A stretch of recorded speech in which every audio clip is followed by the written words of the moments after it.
Assalamualaikum warahmatullahi wabarakatuh. Perkenalkan, saya Siti Eta Kirana Pratisia dari kelas HKI 3B. Di sini saya akan menjelaskan bab-bab yang sudah dikaji dalam mata kuliah Sejarah Peradilan Islam dengan dosen pengampu Bapak Mufti Al-Anam MHI. Untuk materi yang pertama, kita ada konsep peradilan Islam atau Qadha.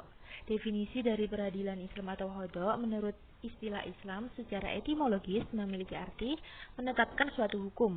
Sedangkan menurut istilah Qadha merupakan suatu perselisihan yang terjadi pada dua orang atau lebih dengan Allah Subhanahu wa taala. Nah, untuk yang selanjutnya ini ada dasar hukum Qadha.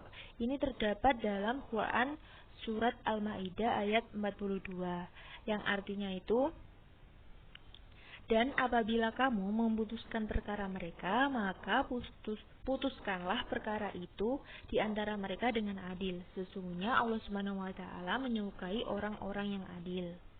Untuk yang selanjutnya ada urgensi peradilan dalam kehidupan kita.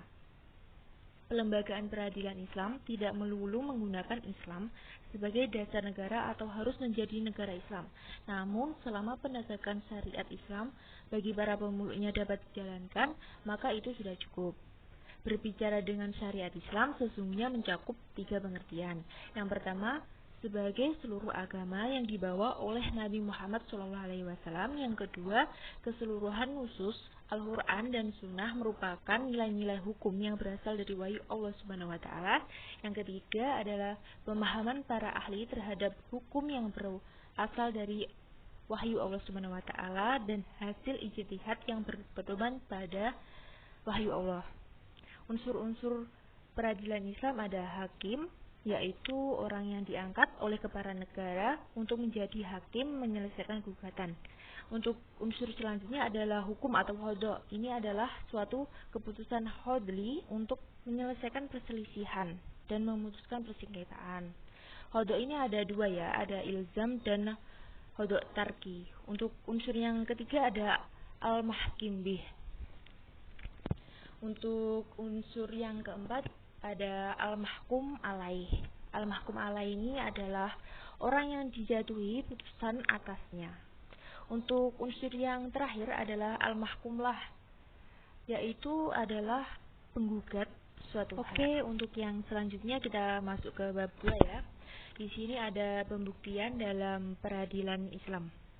Untuk pengertian dari pembuktian atau bayyinah ini, menurut istilah dalam bahasa Arab berasal dari kata al-bayyinah yang artinya suatu yang menjelaskan. Secara etimologi berarti keterangan, yaitu segala sesuatu yang dapat menjelaskan hak atau benar.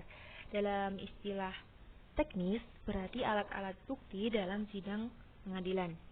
Untuk yang selanjutnya ini ada dasar hukum pembuktian, yaitu terdapat dalam surat Al-Baqarah ayat 282 yang memiliki arti, dan bersaksikanlah dengan 2 orang saksi laki-laki di antara kamu. Jika tidak ada saksi 2 orang laki-laki, maka boleh seorang laki-laki dan 2 orang perempuan di antara orang-orang yang kamu sukai dari para saksi yang ada, agar jika seorang lupa maka seorang lagi mengingatkannya, dan janganlah saksi-saksi itu menolak apabila dipanggil. Ayat di atas memberikan pengertian bahwa orang yang berhutang itu mengakui atas dirinya sendiri bahwa benar mempunyai hutang. Oleh sebab itu, hendaklah ia bertakwa kepada Allah bahwa dalam pengakuannya itu tidak boleh berbohong. Macam-macam alat bukti. Untuk yang pertama itu ada alat bukti tulisan atau surat. Bukti tulisan merupakan akta yang kuat sebagai alat bukti pengadilan dalam menetapkan hak atau membantah suatu hak. Yang kedua ini ada alat bukti pengakuan. Ikrar atau pengakuan menurut bahasa adalah menetapkan dan mengaku sesuatu hak dengan tidak mengingkarinya. Untuk yang ketiga ini adalah kesaksian, yaitu pemberitaan yang pasti, yaitu ucapan yang keluar diperoleh dengan penyaksian langsung atau dari pengetahuan yang diperoleh dari orang lain karena beritanya telah tersebar. Saksi ini minimal berjumlah 2 orang laki-laki. Untuk sumpah merupakan suatu pernyataan yang hikmat yang diberikan atau diucapkan pada waktu memberi janji atau keterangan dengan mengingat sifat Maha Kuasa Tuhan. Oke, untuk selanjutnya kita akan masuk ke bab 3, ini tentang syarat hakim dan saksi dalam peradilan Islam. Untuk yang pertama, hakim secara bahasa ialah orang yang bijaksana atau orang yang memutuskan perkara. Sedangkan secara syarak, pejabat melaksanakan tugas kekuasaan kehakiman, yakni pejabat peradilan yang diberi wewenang oleh kepala negara untuk menjadi hakim dan menyelesaikan gugatan-gugatan dalam bidang perdata. Untuk yang selanjutnya ini ada syarat hakim. Yang pertama itu ada laki-laki merdeka. Yang kedua ada berakal atau mempunyai kecerdasan. Untuk yang selanjutnya ini yang ketiga adalah hakim tersebut harus beragama Islam. Untuk selanjutnya adalah hakim tersebut harus adil. Dan syarat selanjutnya mengetahui segala pokok hukum dan cabang-cabangnya. Untuk syarat yang terakhir ada hakim itu harus mendengar, melihat, dan tidak bisu. Cara pemilihan hakim. Cara pemilihan hakim ini terlebih dahulu haruslah dipastikan bahwa orang yang akan dipilih atau diangkat itu benar-benar berkelayakan, berwibawa, dan yang terbaik. Untuk cara pengangkatan hakim dapat dilakukan dengan dua cara, yaitu dengan lisan dan dapat juga dengan tulisan. Pengangkatan hakim secara lisan adalah pengangkatan dengan perkataan. Cara ini dapat dilakukan jika yang mengangkat dan yang diangkat berada dalam suatu majelis. Sedangkan pengangkatan secara tulisan dilakukan apabila tidak berada di dalam satu majelis. Seperti itu. Untuk yang selanjutnya ada pemberhentian hakim. Ini ada beberapa sebab untuk pemberhentian hakim. Yang pertama adalah gila, yang kedua adalah sakit, yang ketiga adalah mengingkari jabatan hakim, yang keempat adalah fasik. Oke, untuk selanjutnya itu ada 5 syarat menjadi saksi dalam Islam yang harus dipenuhi, antara lain beragama Islam, adil, dapat berbicara. Untuk yang keempat itu adalah kuat ingatan dan cermat. Lalu yang kelima adalah bebas dari tuduhan. Seperti itu untuk syarat-syarat seorang saksi. Dan yang selanjutnya itu ada kedudukan hakim perempuan dalam perspektif hukum Islam. Yang pertama itu perempuan tidak boleh menjadi hakim secara mutlak. Pendapat ini menjadikan sebagai syarat mutlak untuk seorang hakim sehingga putusan hakim perempuan dinyatakan itu tidak sah. Untuk yang selanjutnya, pendapat perempuan boleh menjadi hakim kecuali pada permasalahan hudud dan qisas atau pidana. Untuk pendapat yang ketiga ini adalah perempuan boleh menjadi hakim secara mutlak dalam kasus apapun itu, perdata maupun pidana. Karena dalam masalah hakim perempuan ini tidak ada dalil yang valid dan konkret, maka hukumnya dibolehkan berdasarkan kaidah tersebut. Untuk saksi perempuan, pada dasarnya ulama fikih mengakui kedudukan perempuan untuk dapat menjadi saksi. Namun demikian, ulama fikih berbeda pendapat tentang penerimaan kesaksian perempuan, baik berdasarkan jumlah saksi maupun masalah yang dimintakan kesaksian. Berdasarkan jumlah, maka nilai kesaksian 2 orang perempuan dianggap sama dengan nilai kesaksian yang diberikan oleh seorang laki-laki. Terima kasih. Oke, yang selanjutnya kita masuk ke bab 4 tentang ijtihad dan ifta dalam sejarah peradilan Islam. Untuk yang pertama, pengertian ijtihad dan ifta. Menurut istilah, ijtihad adalah upaya sekuat tenaga yang dilakukan oleh ulama yang kompeten dan kapabel dengan menggunakan nalarnya untuk menemukan hukum atas problema baru tanpa meninggalkan nilai-nilai yang terdapat dalam sumber utama hukum Islam. Untuk istilah ifta berarti pendapat yang dikemukakan seorang mujtahid atau faqih sebagai jawaban yang diajukan peminta fatwa dalam suatu kasus yang sifatnya tidak mengikat. Untuk selanjutnya ini lembaga tahkim dan hizbah. Lembaga tahkim adalah sebuah lembaga yang melayani dan menangani dalam menyelesaikan sengketa yang dihadapi 2 orang atau lebih dengan menunjuk seseorang yang dianggap memiliki kemampuan dan sifat adil juga bijaksana. Untuk selanjutnya hizbah.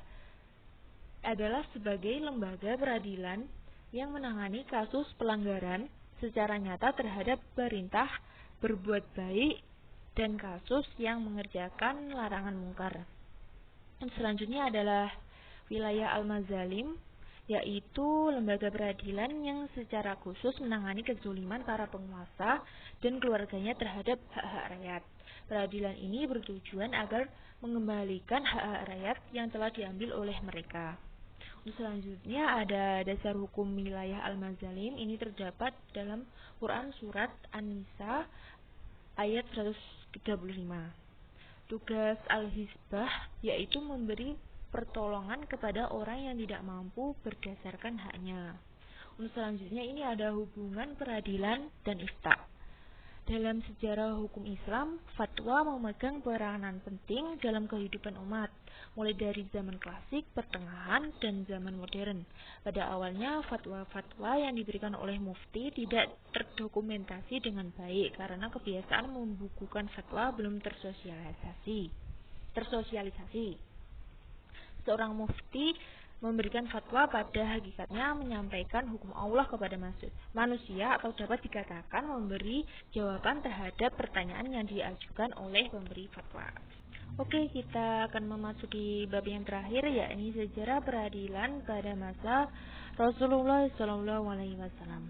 Sejarah kenabian dimulai ketika Nabi Muhammad menerima wahyu pertama kali di Gua Hiro. Setelah kurang lebih 13 tahun menyampaikan risalahnya di Mekah dengan fokus dakwah mengajak manusia untuk bertauhid kepada Allah secara murni dan meninggalkan berhala-berhala. Yang kemudian sesampainya di Madinah, Rasulullah membangun sebuah masyarakat dan negara dengan menegakkan hukum-hukum dan syariat Allah Subhanahu wa taala yang nantinya akan menjadi pedoman bagi manusia sepanjang sejarah. Prinsip kehidupan yang dibangun Nabi Muhammad sendiri basisnya didasarkan pada prinsip tauhid yang meletakkan manusia berkedudukan setara di hadapan Allah dan hukum-hukumnya. Selanjutnya ini ada pelimpahan wewenang dan tempat penyelesaian perkara pada masa Rasulullah. Untuk pelimpahan wewenang ini bermakna kekuasaan untuk mengambil keputusan atau kebijakan yang bersifat mengikat dan harus dijalankan serta ditaati oleh bawahan. Pemimpin yang menjalankan kewenangannya dengan amanah adalah prinsip kepemimpinan dalam organisasi Islam. Seorang pemimpin bisa saja sakit, pelupa, kelelahan, keterbatasan waktu bekerja, dan sebagainya.